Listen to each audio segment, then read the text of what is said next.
Pantunnya saya siapin dulu ya, mikir dulu.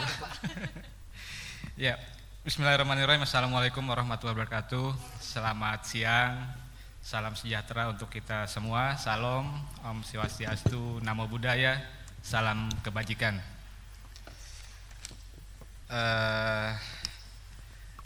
Melanjutkan kami dari tadi yang sudah dipaparkan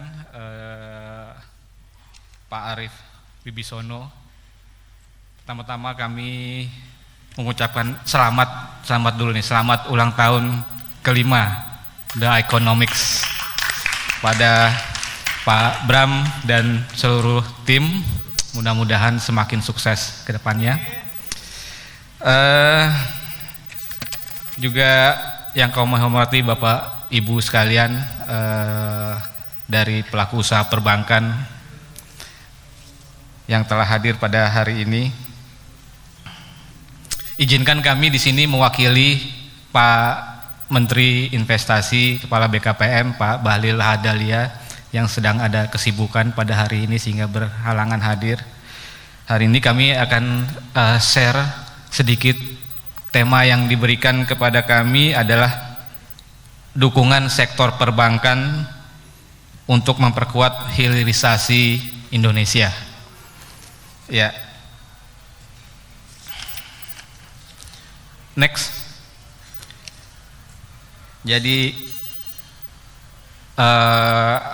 kami akan sedikit mengulas mengenai roadmap hilirisasi dan mungkin nanti dukungan dari sektor perbankan di sebelah mananya begitu. Lanjut ya.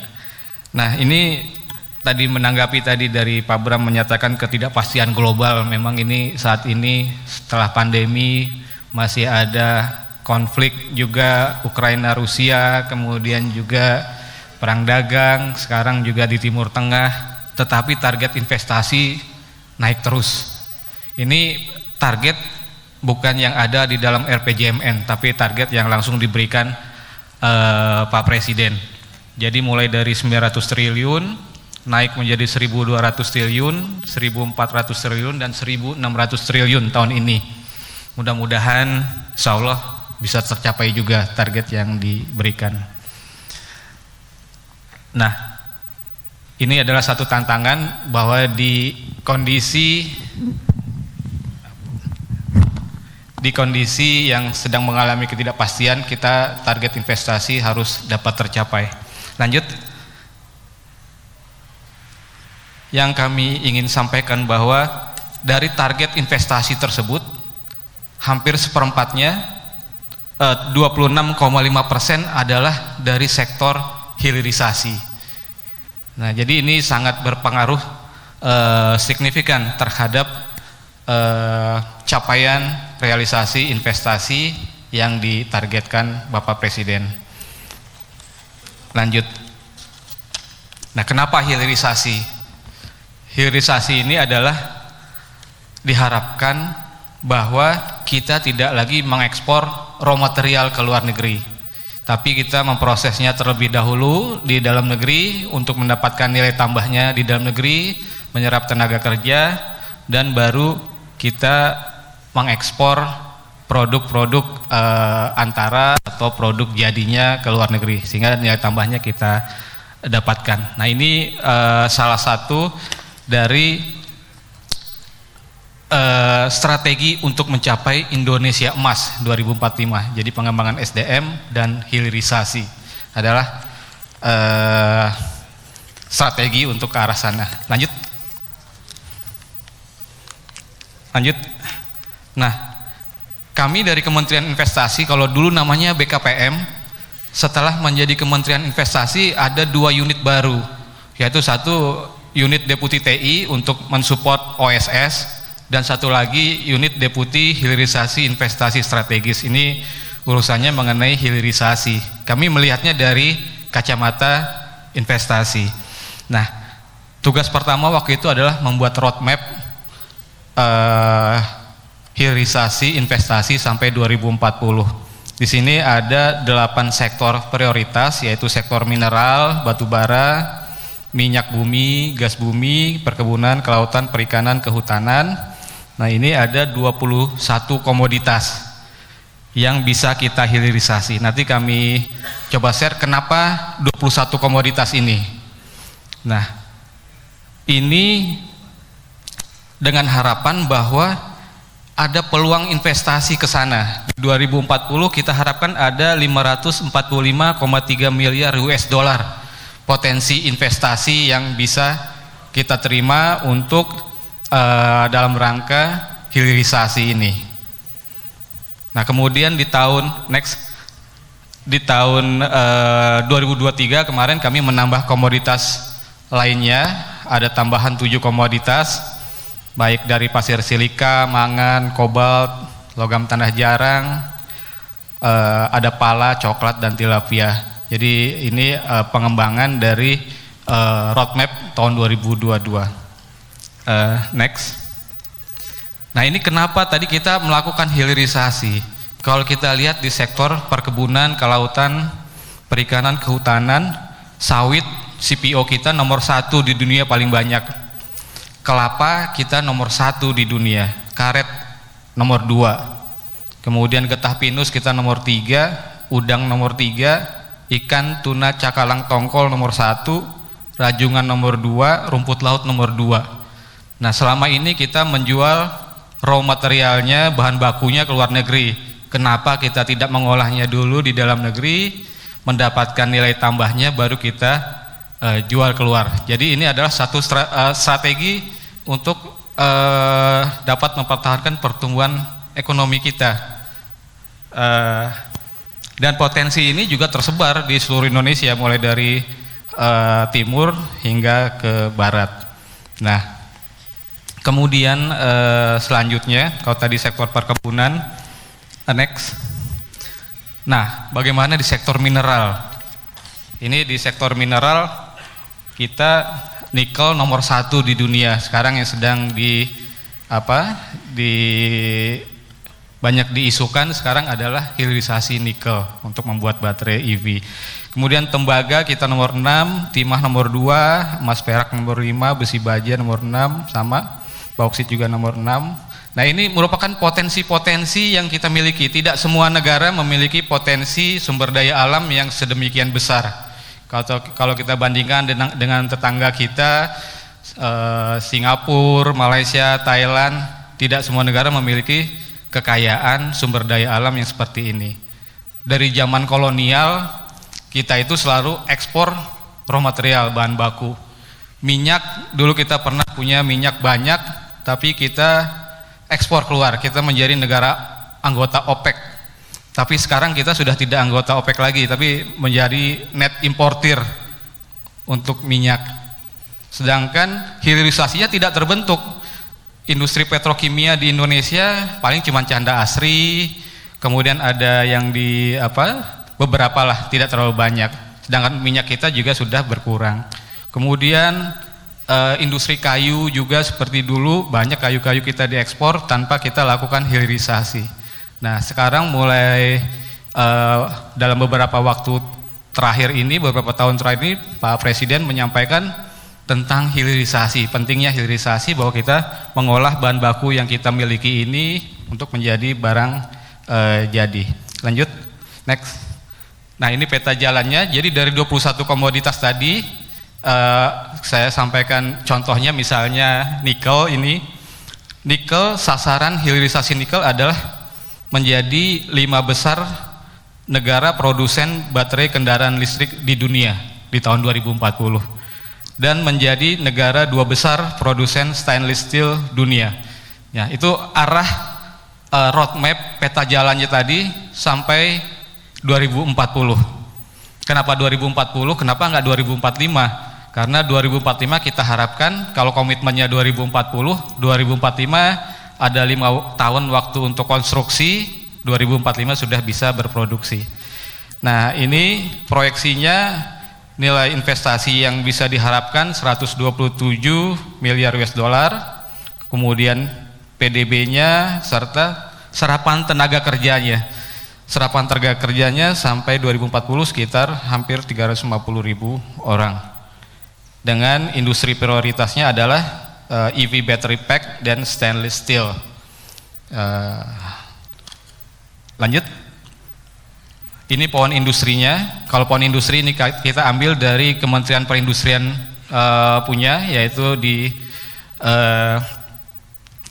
Kementerian Perindustrian. Bisa kita lihat yang biru itu kita sudah ada industrinya di dalam negeri, yang hijau masih belum ada, kosong. Jadi dari situ kita bisa petakan mana produk prioritas yang bisa kita hasilkan. Tentu tidak semua dulu ya, ada prioritasnya yang menghasilkan nilai tambah paling besar dan paling potensial untuk kita lakukan ekspor. Next.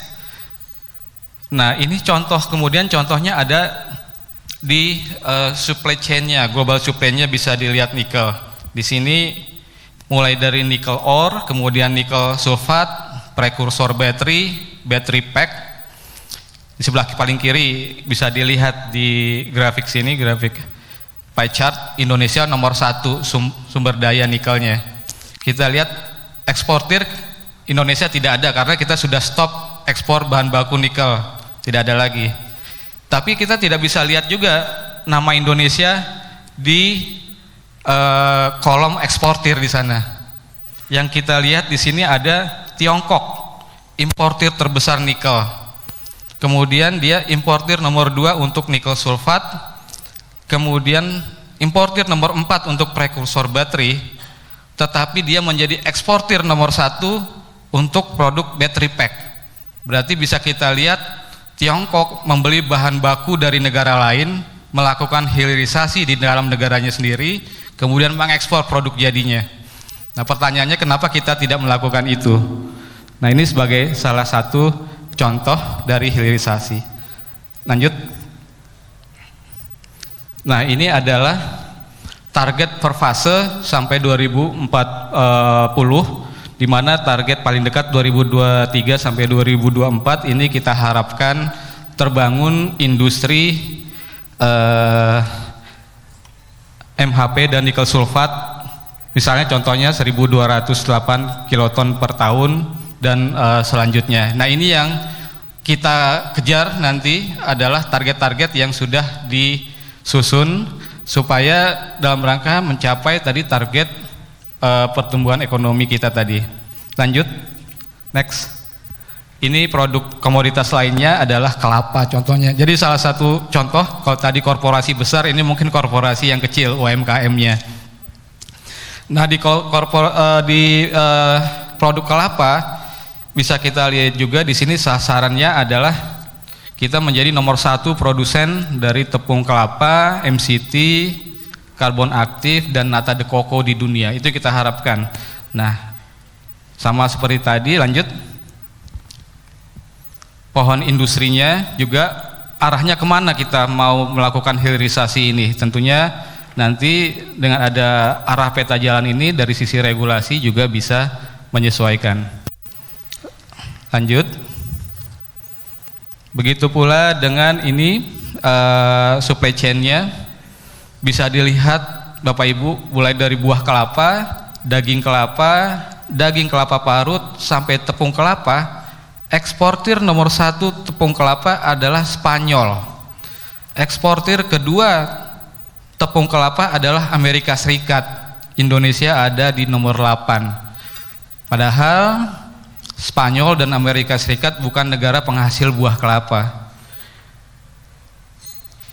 Ini adalah salah satu tantangan juga. Nah, Spanyol mengimpor buah kelapa itu importir nomor 4. Amerika adalah importir daging kelapa juga nomor 4. Jadi mereka mengimpor bahan baku dan memproduksi produk hilirisasinya di sana. Lanjut. Nah, dari beberapa kajian tadi ada beberapa rekomendasi kebijakan untuk mendukung hilirisasi, mulai dari perdagangan, apakah kita akan stop ekspor seperti nikel, seperti bauksit, atau kita ada penerapan bea keluar untuk bahan baku, kita persulit bahan baku untuk keluar supaya dapat diolah di dalam negeri, atau ada insentif khusus yang harus diberikan kepada pelaku industri. Nah, ini ada salah satu dari sisi pembiayaan.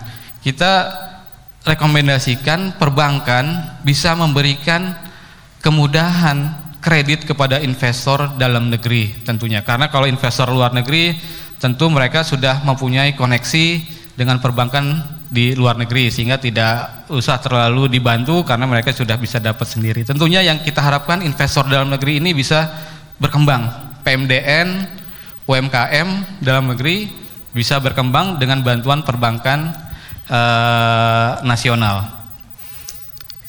Kemudian lanjut. Nah, roadmap ini peta jalan hilirisasi tadi dari 21 komoditas belum sebelumnya. Kembali ya dengan yang tadi lanjut. Nah, ini sudah dilaporkan kepada Pak Presiden Jokowi ini di Januari 2023 dan beliau juga beberapa kali menyampaikan terkait hilirisasi ini di 21 komoditas yang sudah ada di dalam roadmap. Lanjut. Dan kemudian juga Pak Prabowo juga sebagai presiden terpilih menyatakan bahwa kita mulai dari dasar dan untuk itu kuncinya adalah hilirisasi dari 21 komoditas mulai dari mineral tadi sampai dengan dari perkebunan. Jadi ke depan pun hilirisasi menjadi salah satu kunci yang akan tetap berlanjut. Lanjut, next. Nah, di dalam visi misi beliau presiden terpilih bahwa di Asta Cita nomor 5 kalau tidak salah itu adalah melanjutkan hilirisasi dan industrialisasi untuk meningkatkan nilai tambah di dalam negeri. Jadi program hilirisasi ini tentunya tetap akan menjadi prioritas ke depan. Lanjut. Nah, sekarang terkait dengan pertumbuhan ekonomi kita ini, lanjut Pak. Nah, sektor yang kita harapkan untuk bisa menopang pertumbuhan ekonomi ini adalah industri, sektor industri manufaktur. Kita tidak bisa samakan dengan Singapura yang tidak ada sumber daya, mereka lebih ke sektor jasa, atau katakanlah Malaysia dengan sumber daya alam yang tidak sebanyak kita. Kita dengan sumber daya alam yang banyak, kita harapkan adalah sektor industri itu dapat menopang pertumbuhan ekonomi, menjadi salah satu kontribusi untuk pertumbuhan ekonomi kita. Lanjut. Nah, ini yang menarik awal tahun lalu bahwa Ketua Himbara dalam salah satu kesempatan pertemuan pelaku industri perbankan bersama otoritas jasa keuangan OJK dengan Pak Presiden menyatakan bahwa kami mendapat arahan dari Presiden Jokowi untuk mendukung hal-hal yang penting terkait hilirisasi industri, terutama hilirisasi industri berbasis sumber daya alam. Dan Pak Sunarso juga menyatakan bahwa hilirisasi bagian dari point of no return. Tadi ditegaskan kembali oleh Bapak Presiden bahwa hilirisasi ini tidak bisa berhenti, tidak bisa kembali. Maka industri perbankan komit untuk mendukung proses hilirisasi agar seluruh rangkaian nilai tambahnya dinikmati oleh masyarakat Indonesia. Nah, dari sini kita harapkan memang dukungan perbankan ini memang sangat penting untuk mengembangkan hilirisasi ini. Tidak hanya korporasi besar, tetapi juga perusahaan-perusahaan UMKM, juga perusahaan usaha-usaha perseorangan, sehingga dengan dukungan perbankan ini pelaku-pelaku usaha dapat berkembang khususnya di hilirisasi. Kemudian lanjut, ya ini ada beberapa juga quote dari OJK bahwa diperlukan koordinasi dan kerjasama yang kuat antara pemerintah dan lembaga pembiayaan terkait implementasi pembiayaan hilirisasi. Nah, koordinasi ini yang memang kami rasa kita butuhkan, bahwa kami juga dalam mengembangkan sektor hilirisasi juga perlu berkolaborasi. Tadi sudah disampaikan Pak Arief, memang Ini zamannya kolaborasi. Dan juga pentingnya pemahaman bahwa hilirisasi itu tidak hanya tambang.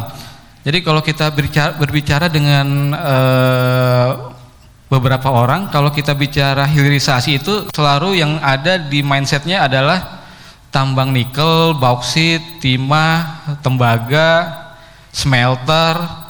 Tapi sebenarnya hilirisasi tidak hanya itu. Hilirisasi juga ada hilirisasi perkebunan, hilirisasi CPO minyak sawit, hilirisasi karet menjadi ban mobil misalnya, kemudian hilirisasi getah pinus menjadi industri cat, atau hilirisasi dari rumput laut menjadi karagenan, kapsul dan lain sebagainya. Jadi ini luas sekali, tidak hanya sektor pertambangan saja. Lanjut, next. Nah, ini ada beberapa yang kita harapkan di sektor pembiayaan hilirisasi, bahwa ada pengelompokan sektor yang dilakukan oleh perbankan terkait penyaluran kredit. Nah, kita harapkan untuk hilirisasi ini ada terobosan dari pihak perbankan. Jadi bukan hanya secara regulasi secara normal, tetapi ada terobosan khususnya dalam skema pembiayaan untuk hilirisasi. Dengan adanya terobosan ini, kami besar harapan kami bahwa hilirisasi dapat berlangsung dengan baik. Nah, kemudian juga perbankan melihat aspek hilirisasi ini mulai dari ketersediaan bahan baku sampai hilir. Dan tentunya untuk itu dilihat pula ekosistemnya. Ini kami mengadakan, kalau dilihat di foto ini, kami mengadakan FGD aspek finansial dengan para pelaku usaha dan perbankan. Jadi masukan-masukannya itu kemudian terkait mitigasi resiko untuk komoditas hilirisasi yang masih belum optimal, serta pihak perbankan masih melihat bahwa sektor hilirisasi sebagai sektor yang tergolong rawan untuk dibiayai. Karena kan kalau perbankan memberikan pinjaman, tentu harapannya pinjamannya akan dapat cepat kembali ya. Tapi kita harapkan pihak perbankan dapat membuat suatu terobosan breakthrough terhadap regulasi-regulasi untuk mendukung hilirisasi ini. Lanjut. Nah, kemudian ada sisi lain yang perbankan juga bisa berperan juga. Di sini kami ingin menyampaikan ada peraturan Menteri Investasi nomor 1 tahun 2022 terkait kolaborasi investasi besar dengan pengusaha nasional daerah.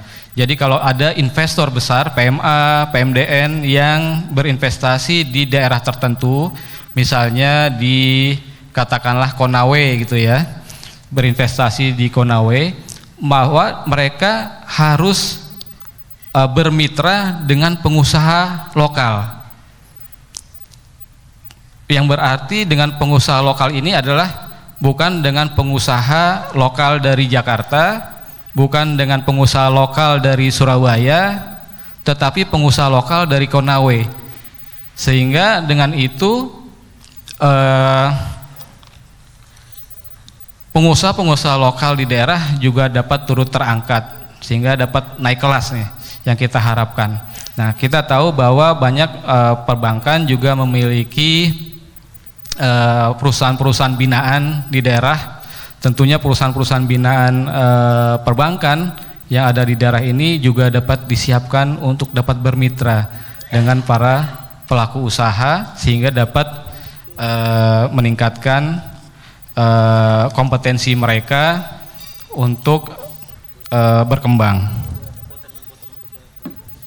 Kemudian selanjutnya, nah selanjutnya ini dengan adanya peta jalan tadi yang sudah disiapkan pemerintah, apa berikutnya? Nextnya adalah kita melakukan rencana aksi nasional, tentunya dengan mengadakan diskusi dengan kementerian lembaga teknis terkait misalnya regulasi insentif dengan Kementerian Keuangan, kemudian untuk ekspor dengan Kementerian Perdagangan dan lain-lain, termasuk dengan perbankan. Salah satunya yang kita harapkan tadi bahwa perbankan juga bisa berperan dalam program hilirisasi yang dicanangkan pemerintah ini. Lanjut. Nah, dengan adanya lanjut silakan. Nah, ini ada beberapa usulan untuk rencana kolaborasi dengan perbankan yang kami harap mungkin perbankan bisa mengidentifikasi potensi komoditas hilirisasi yang mana dari sekian banyak tadi untuk dapat dikembangkan. Mungkin ada karakteristik khusus dari masing-masing perbankan yang dapat dikembangkan. Mungkin ada yang jalurnya adalah UMKM, atau jalurnya mungkin adalah korporasi, atau jalurnya adalah perkebunan, ada yang perikanan dan lain-lain. Kemudian tadi yang kami harapkan perlu disusun terobosan skema pembiayaan tadi oleh perbankan sehingga tadi dapat mendukung program-program hilirisasi tadi. Kemudian yang ketiga, kami berharap